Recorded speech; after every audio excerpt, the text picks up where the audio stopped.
그래서 이제 비지배 지분을 우리가 이제 공정가치를 평가하게 되면 영업권이라든지 영업권에서 차익이 비지배 지분 목표가 생길 수가 있는 겁니다. 이걸 꼭 기억해 주시면 되고, 그 다음에 지분을 우리가 교환하는 경우도 있어요. 아까 제가 역취득하는 경우가 주로 이제 교환을 많이 하는데, 취득자하고 피취득자의 주식을 서로 교환하는 경우가 있습니다.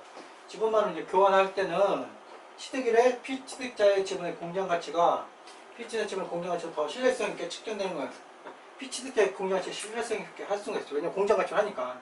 이때는 피취득자 지분의 취득일 공정가치를 사용하여 영권 구매를 하게 됩니다. 무슨 말이냐면 이전한 대가의 공정가치를 쓰기보다는 피취득자가 더 신뢰성 있으면 그쪽 거를 쓰라는 거죠. 당연한 거죠. 그 다음에 또 중요한 거는 영권은 우리가 이연범세의 부채를 인식하지 않습니다. 왜 인식하냐면 영권은 우리 이거 보시면 알겠지만 자녀 지분, 그러니까 차액으로 나오는 플러그인에서 나오는 금액이에요. 플러그인에서 나오는 금액이기 때문에 영권의 이연범세 부채를 인식하면 또 다시 영권 금액이 바뀌고 또 이연범세 부채가 생기고 또 영권, 그러니까 순환으로 빠지게 되는 거죠. 그래서 그런 걸 막기 위해서 영권에 대해서는 이연범세 부채를 인식하지 않습니다. 제가 처음에 아까 얘기한 것처럼 이제 하나 놓쳤는데 영업권에 대해서는 생각하지 않는다는 게 하나 있었고, 그 다음에 송산평가를 한다. 그 다음에 이연범세 부채를 인식하지 않는다. 그 다음에 영업권이 해외법인 취득하는 경우는 그 사업부가 해외이기 때문에 그 기말 환율로 우리가 그 환산을 해야 된다. 이 정도 이제 기억해 주시면 되겠습니다.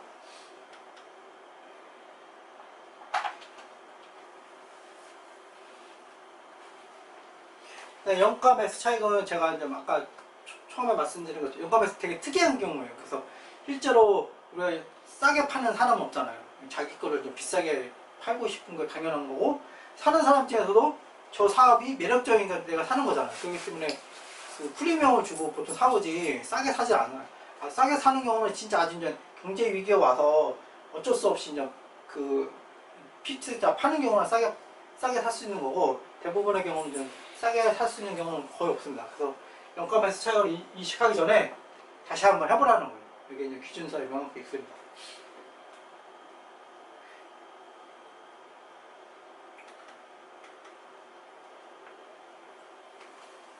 이전 대가는 아까 이제 공정가치로 측정하는 거 나왔고, 그 다음에 주식 기준 보상은 아까 나온 것처럼 우리 예외죠. 측정 예외가 있으니까 예외 따로 하는 거고, 그 다음에 중요한 부분이 또 이제 취득일에 공정가치와 정부금에 다른 그 취득자 자산과 부채를 대가에 포함할 수 있습니다. 뭐냐면 우리가 이제 그 피취득자한테 주식을 일반적으로 현금을 주거나 주식을 이제 발행해서 주는데 그거 아니고 이제 부동산을 줄 수도 있잖아요. 건물 같은 걸 줄 수가 있어요. 그러면은 뭐냐면 그 우리가 이제 자산을 주는데, 그러면 사업결합 후에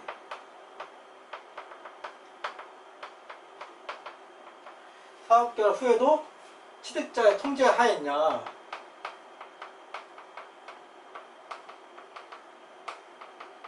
통제를 받고 있냐, 통제를 안 받고 있냐, 이런 개념인데, 통제를 받고 있으면은 우리가 처음에 했던 것처럼 우리가 동일 지배 하에 사업결합은 어떻게 했으면 공정가치를 평가 안 하잖아요.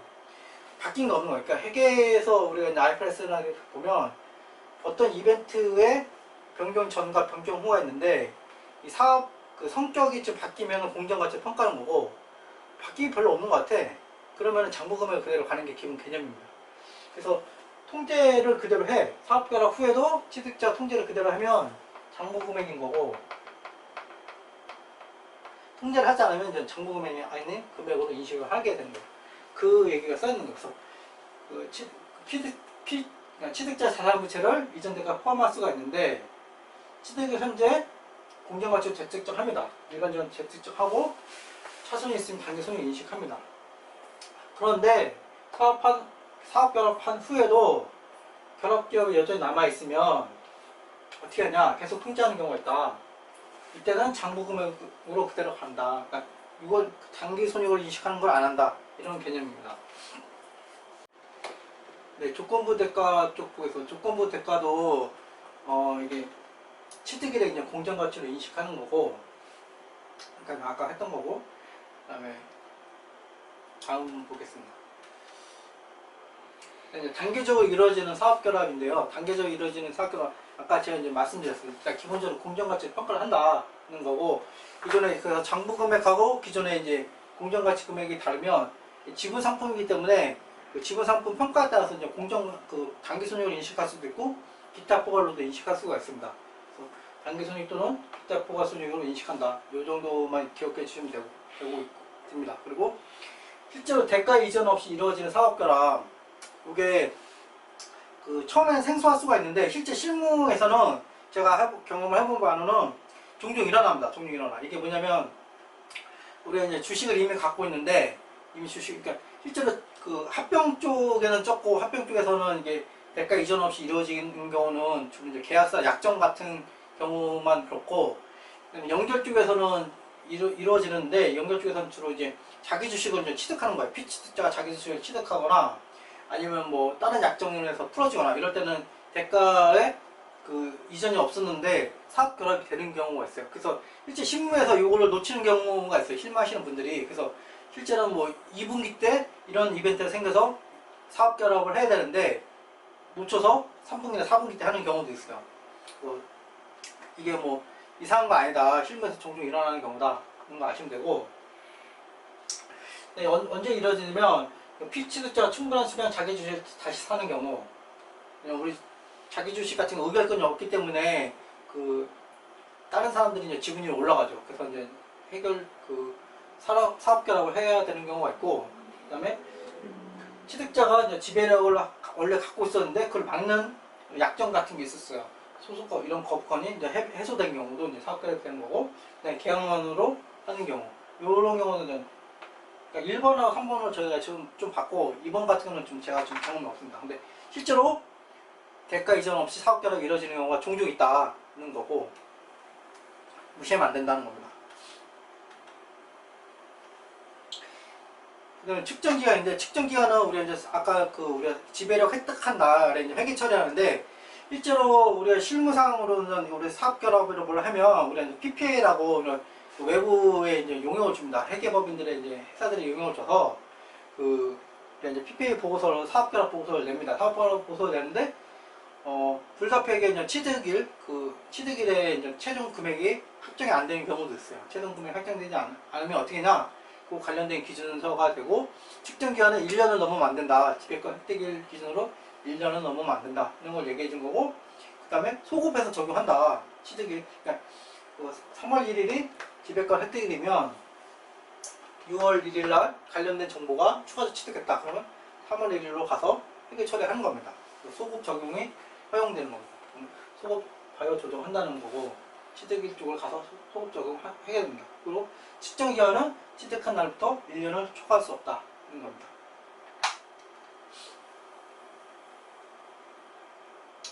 이것도 이제 객관식 문제라든지 주관식 문제에 요 내용 갖고 문제 나오더라고요.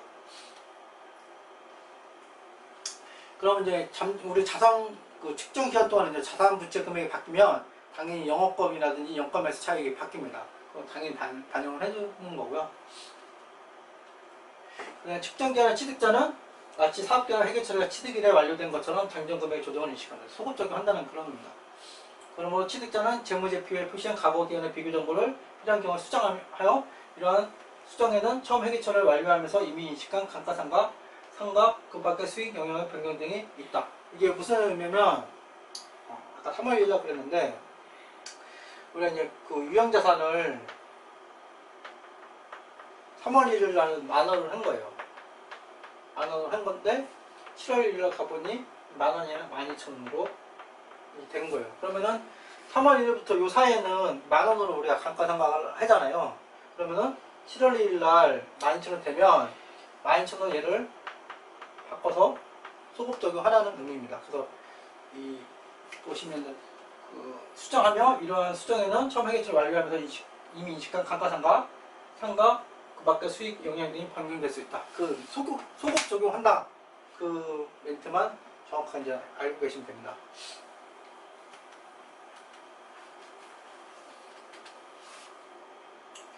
그 다음에 사업 결합에 우리가 실제 사업 결합 하게 되면 여러 거래가 그냥 같이 이루어져요. 사업 결합에 해당되는 거, 사업 결합이 아닌 거래들이 그냥 같이 이루어집니다. 그래서 사업 결합의 일부에 해당되는지를 판단하는 거고, 또 아래 같은 거는 취득법이 적용하지 않는 별도 거래 예외다 하는 거고, 취득자, 피투자 사이에 기존 관계가 있을 수 있어요. 서로 이제 실제 연결해서는 이제 지배권 획득한 이유를 내부 거래로 보지만, 우리가 지배권 획득하기 전에도 그 회사 우리가 이제 거래사 관계가 있을 수 있잖아요. 관계가 있으면 채권 채무가 있을 수 있습니다. 채권 채무가 있을 수 있고 다른 자산 부채를 갖고 있는데, 이런 기존 관계를 이제 정산을 하게 됩니다. 정산하는 거는 우리가 사업 결합으로 보지 않습니다. 보지 않고 이제 미리 정산한 다음에 그 후에 자산 부채를 이제 취득하는 거예요. 왜냐면 피취득자가 나에 대한 채권을 갖고 있으면 내가 그걸 인식할 수 없잖아요. 내가 내 자산을 인식할 수 없으니까 그걸 정리한 다음에 피취득자의 자산 부채를 인식하는 겁니다. 이런 내용을 이제 주의해 주시면 될 것 같고, 그 다음에 취득 관련된 원가가 또 있습니다. 우리가 중개 수수라든지, 그리고 이제 증권사라든지 뭐 회계법인 이런 데 이제 수수료 내고, 자문 같은 데도 우리가 컨설팅 수수료 내게 됩니다. 그래서 일반 관련 원가 있고, 채무증권과 지분증권의 등록 발행 원가. 그러니까 등록 발행 원가는 우리가 이제 우리 금융상품 쪽 기준서 중국회계에서 많이 배우시겠지만, 중국회계 쪽에서 배우는 이제 금융상품 쪽 기준서를 우리가 적용하게 됩니다. 적용하게 돼서 지분증권의 이제 발행이라든지 이런 것들을 우리가 주식 발행 원가에서 이제 주식 발행 금액에서 조정을 하게 됩니다. 그래서 주발초가 있으면 주발초를 이제 감소해주는 회계 처리를 하게 되고, 이런 중개 수수료하고 컨설팅 수수료, 일반 관리 원가는 우리가 이제 바로 비용 처리하게 됩니다. 그래서 보시면 취득 관련 원가에 한 가지 예외를 제외하고는 이 한 가지 제외한다는 게 4번을 얘기하는 거예요. 4번을 제외하고는 나머지는 기간에 비용을 처리한다. 그러니까 1, 2, 3번은 비용을 처리하고, 채무증권과 지분증권은 금융상품 기준서에 따라서 회계 처리한다. 이게 그 의미입니다.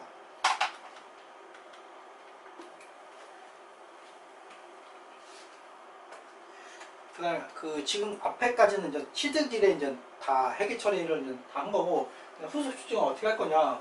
후속 추정 같은 건 아까 이제 우리가 이제 조금씩 나왔었는데, 다시 취득한 권리, 우발 부채 같은 거 이제 바뀌잖아요. 이거 기준 보상원가, 조건부 대가 이런 것들은 이미 약정한 건데, 실제로 이제 시간에 따라서 좀 바뀌잖아요. 바뀌는 금액에 대해서 어떻게 할 거냐고, 기본적으로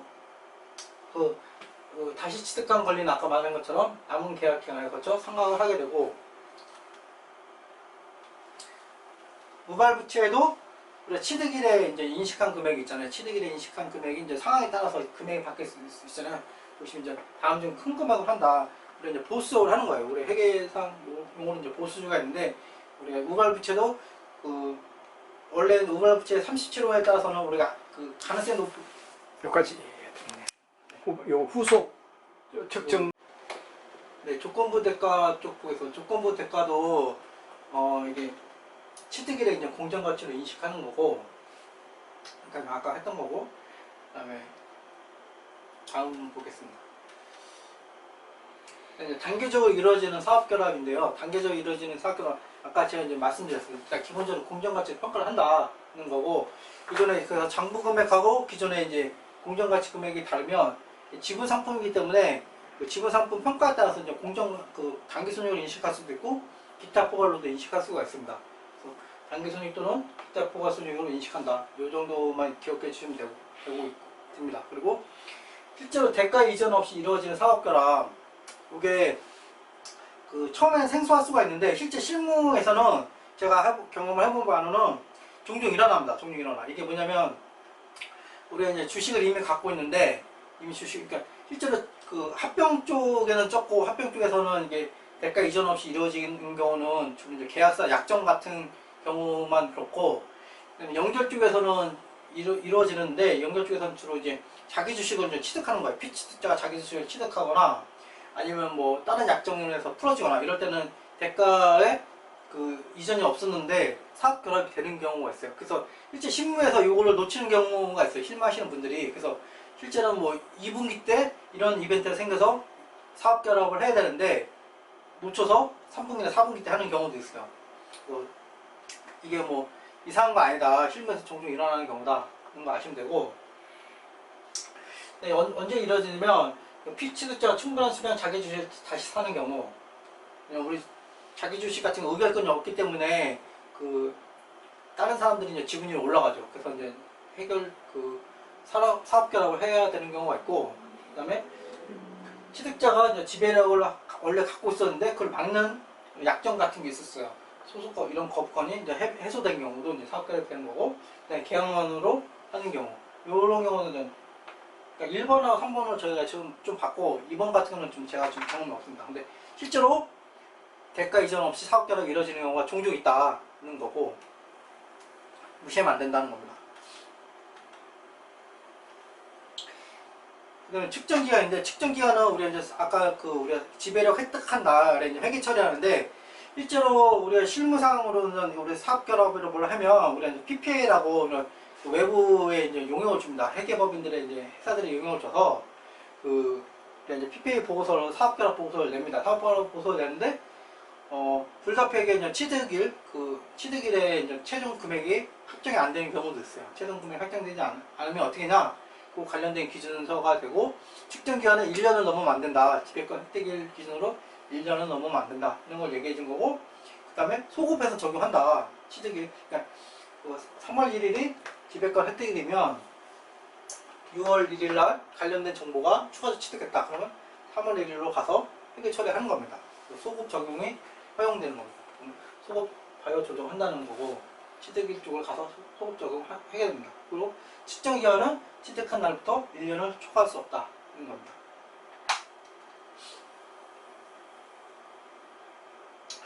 이것도 이제 객관식 문제라든지 주관식 문제에 요 내용 갖고 문제 나오더라고요. 그러면 이제 우리 자산 측정 기간 동안 이제 자산 부채 금액이 바뀌면 당연히 영업권이라든지 영가매수 차익이 바뀝니다. 그건 당연히 반영을 해주는 거고요. 측정 기간의 취득자는 마치 사업 기간 회계 처리가 취득일에 완료된 것처럼 잠정 금액 조정을 인식한다. 소급 적용한다는 그런 겁니다.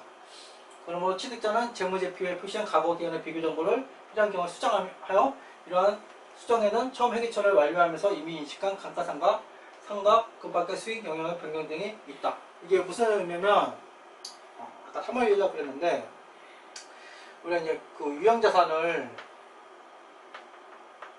3월 1일 날 10,000원을 한 거예요. 10,000원을 한 건데 7월 1일 날 가보니 10,000원이 12,000원으로 된 거예요. 그러면은 3월 1일부터 요 사이에는 10,000원으로 우리가 감가상각을 하잖아요. 그러면은 7월 1일 날 12,000원 되면 12,000원 얘를 바꿔서 소급 적용하라는 의미입니다. 그래서 보시면은 수정하며 이러한 수정에는 처음 회계처리 완료하면서 이미 인식한 감가상각, 상각, 그 밖의 수익 영향 등이 변경될 수 있다. 소급 적용한다. 그 멘트만 정확하게 이제 알고 계시면 됩니다.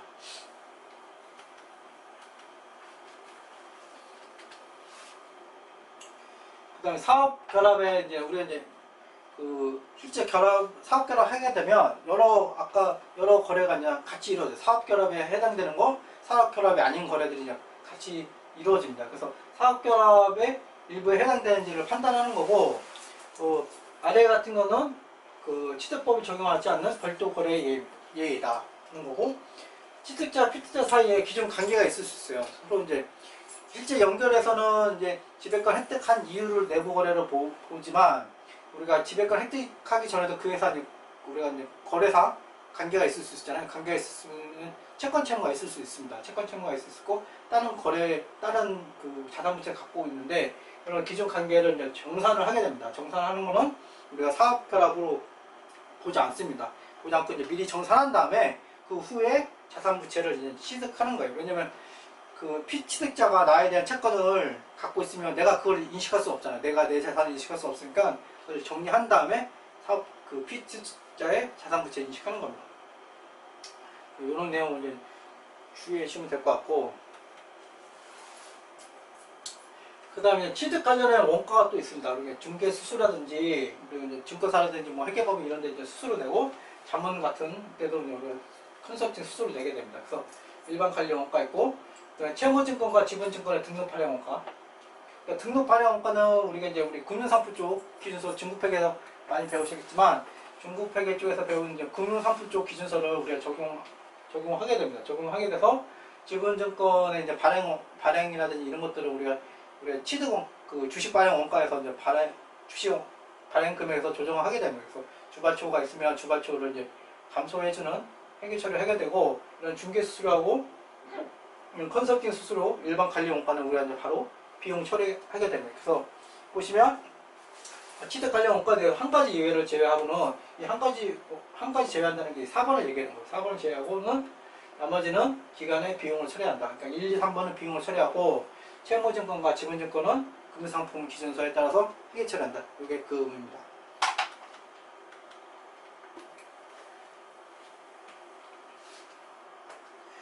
그다음에 그 지금 앞에까지는 이제 취득일에 이제 다 회계 처리를 이제 다 한 거고, 후속 추정은 어떻게 할 거냐?